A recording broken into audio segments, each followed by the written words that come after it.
Hello beautiful people, I am Malik here. In this video I'm going to show you how I design an Asian style slum street. And if you ask how many light I'm using in this scene, the answer is only the sunlight, which is the source light in this case. And I'm using the Soul City assets, which I've already used them in my previous video called the slum site core environment. Feel free to check that out too after this video.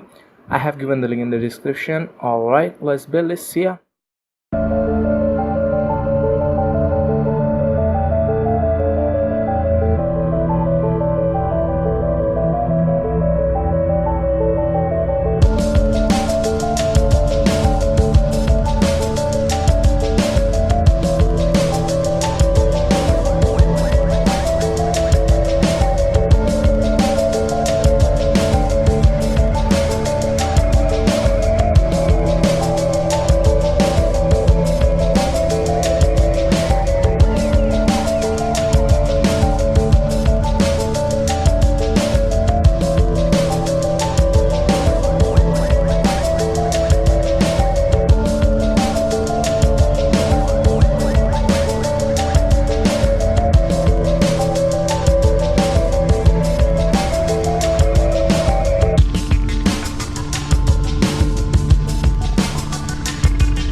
Thank you very much guys for watching this. I hope you like my work. Support me by clicking on the subscribe button, and I'll inform you guys about the new environment design soon, so keep an eye on my channel.